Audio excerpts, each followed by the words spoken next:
For years, my birthday had been invisible. Not because my family forgot, it was deliberate. My sister's celebrations were legendary. Balloons, lights, gifts stacked like mountains, friends I barely knew singing her praises. And me? I got quiet nods, whispered, maybe next year. Too expensive, they said. Too much trouble. Too unnecessary. I learned early on that love in my family had a price tag. Not in the sentimental way but literal. You could measure care in dollars, in effort, in glittering events, and somehow I was always the deficit. I stopped asking. Stopped hoping. It was easier to pretend my birthday was just another Tuesday. Yet every year, as her party pictures flooded my social media, a hollow knot grew in my chest. How could the same hands that gifted her entire worlds look at me and say, not worth it? But I noticed patterns. Little things that painted the truth in slow, precise strokes. The extra dessert she got, the surprise visitors, the laughter that followed her every move. And me? I counted the absence of attention, the silence, the way no one bothered to make a single call, no cake, no candle, not even a card. I stored each moment in my mind, quietly, without confrontation. Because anger solves nothing. Observation is powerful. This year, I decided I wouldn't wait for permission or pity. I wouldn't beg for acknowledgement. I had discovered something more potent than parties, than gifts, than hollow promises. And I planned, quietly, carefully, with patience sharper than any blade. What I was about to do wasn't loud. It wasn't flashy. It wasn't for social media. It was for the truth, and for the moment when my family would finally understand without words, just the weight of what they'd denied me. The day arrived quietly like any other. I didn't announce it. I didn't hint at anything. My family went about their routines, expecting nothing, planning nothing, celebrating nothing. And yet, this time I held the control. I invited only a few close friends. People who mattered, who knew me beyond the shadow of comparison with my sister. The decorations were simple. Soft lights, a few flowers, a cake that I baked myself. No extravagance, no expensive trappings. Just presence. Just meaning.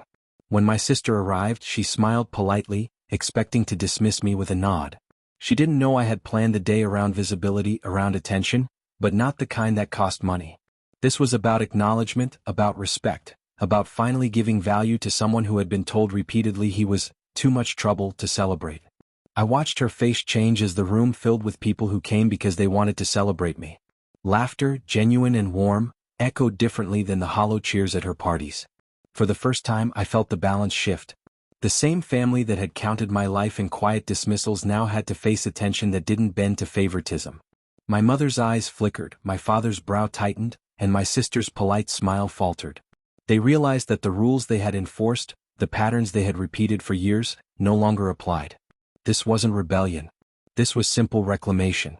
I had taken the stage not to show superiority, but to expose truth. Care isn't about price tags, it's about presence, intent, and heart. And in that moment, as the room filled with joy for the first time in years, I felt seen. Not because of grandeur or spectacle, but because of meaningful acknowledgement. By the end of the evening, the silence was louder than any argument. My family had no words left to dismiss me. My sister, once the golden child, sat quietly, watching me surrounded by laughter and genuine affection. There were no comparisons, no lavish gestures, only presence, and the undeniable truth that for years, they had chosen who was worth celebrating. My mother approached me at last, hesitant, searching for a way to explain the years of neglect. I smiled quietly without anger. Words weren't needed. She understood.